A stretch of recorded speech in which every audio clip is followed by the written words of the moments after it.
Welcome to the Rare History Channel. 12 Surprising Facts About George Orwell.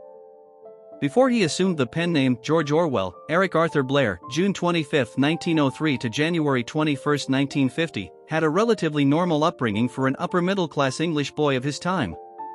Looking back now, his life proved to be anything but ordinary. He's best known for penning the dystopian novel 1984, regarded as one of the greatest classics of all time, but writing novels was only one small facet of his life and career. Here are 12 facts about Orwell's life that may surprise you. Fact number 1. George Orwell attended prep school as a child and hated it. Eric Blair spent 5 years at the St. Cyprian School for Boys in Eastbourne, England, which later inspired his melodramatic essay Such Were the Joys. In this account, he called the school's proprietors terrible, all-powerful monsters and labeled the institution itself an expensive and snobbish school which was in process of becoming more snobbish and, I imagine, more expensive. While Blair's misery is now considered to be somewhat exaggerated, the essay was deemed too libelous to print at the time. It was finally published in 1968 after his death. Number 2. He was a prankster. While studying at Eton College, Orwell made up a song about John Crace, his school's housemaster, in which he made fun of Crace's appearance and penchant for Italian art.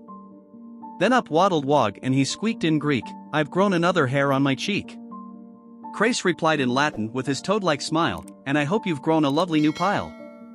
With a loud deep fart from the bottom of my heart. How'd you like Venetian art?" Later, in a newspaper column, he recalled his boyhood hobby of replying to advertisements and stringing the salesman along as a joke. You can have a lot of fun by answering the advertisements and then, when you have drawn them out and made them waste a lot of stamps in sending successive wads of testimonials, suddenly leaving them cold, he wrote. Number 3. Orwell worked a number of odd jobs for most of his career. Everyone's got to pay the bills, and Blair was no exception. He spent most of his career juggling part-time jobs while authoring books on the side. Over the years, he worked as a police officer for the Indian Imperial Police in Burma, present-day Myanmar, a high school teacher, a bookstore clerk, a propagandist for the BBC during World War II, a literary editor, and a war correspondent. He also had stints as a dishwasher in Paris and as a hop picker for breweries in Kent, England, but those jobs were for research purposes while living as a tramp and writing his first book about his experiences, Down and Out in Paris and London. He chose to publish the book under a pseudonym, George Orwell, and the name stuck. Number 4. He once got himself arrested on purpose. In 1931, while investigating poverty for his aforementioned memoir, Orwell intentionally got himself arrested for being drunk and incapable. This was done in order to get a taste of prison and to bring himself closer to the tramps and small-time villains with whom he mingled, biographer Gordon Boker told The Guardian. At the time, he had been using the pseudonym Edward Burton and posing as a poor fish porter. After drinking several pints and almost a whole bottle of whiskey and ostensibly making a scene, it's uncertain what exactly was said or done, Orwell was arrested. His crime didn't warrant prison time like he had hoped, and he was released after spending 48 hours in custody. He wrote about the experience in an unpublished essay titled Clink. Number 5. Orwell had knuckle tattoos. While working as a police officer in Burma, Orwell got his knuckles tattooed. Adrian Fears, who knew Orwell, told biographer Gordon Boker that the tattoos were small blue spots, the shape of small grapefruits, and Orwell had one on each knuckle. Orwell noted that some Burmese tribes believed tattoos would protect them from bullets.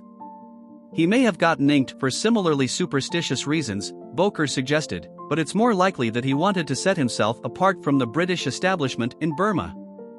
He was never a properly correct member of the imperial class, hobnobbing with Buddhist priests, Rangoon prostitutes, and British dropouts, Boker wrote.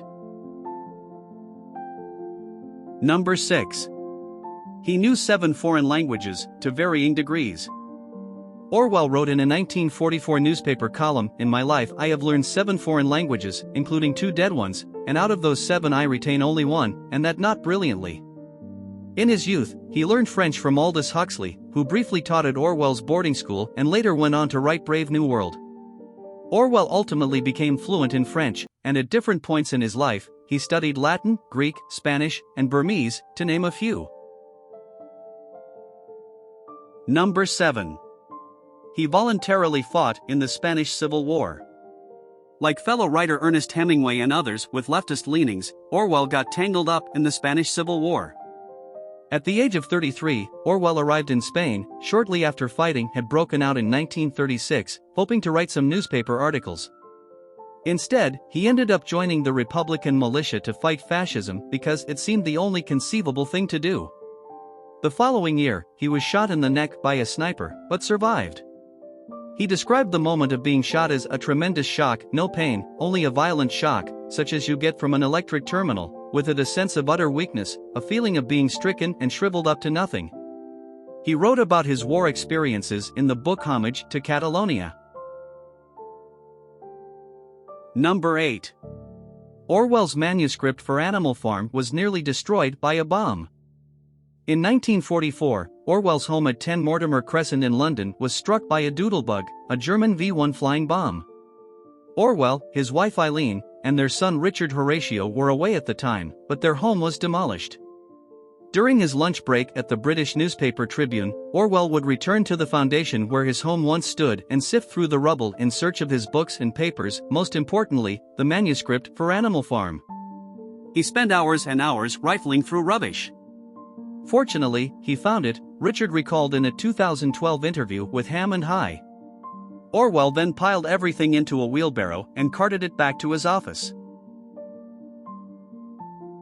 Number 9. He had a goat named Muriel.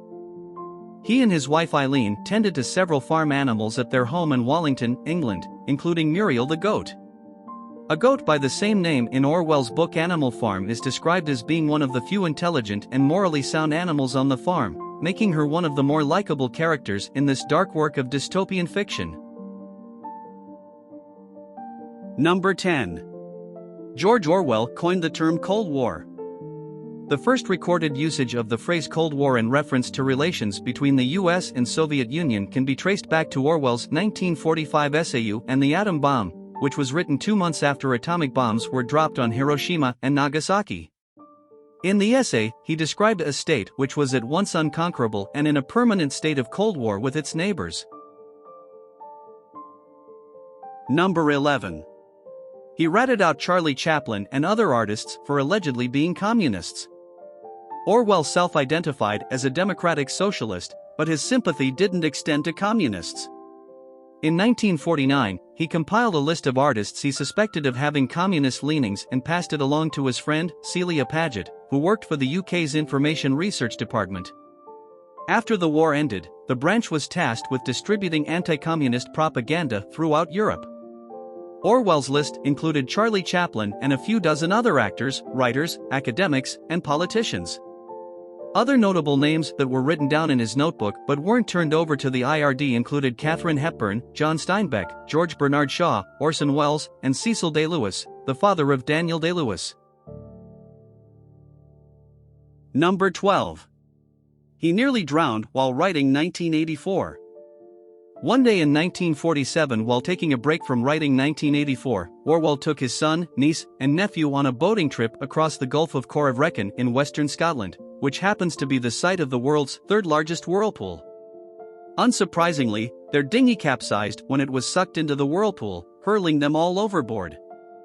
Fortunately, all 4 survived, and the book that later came to be called 1984, originally named The Last Man in Europe, was finally published in 1949, just 7 months before Orwell's death from tuberculosis.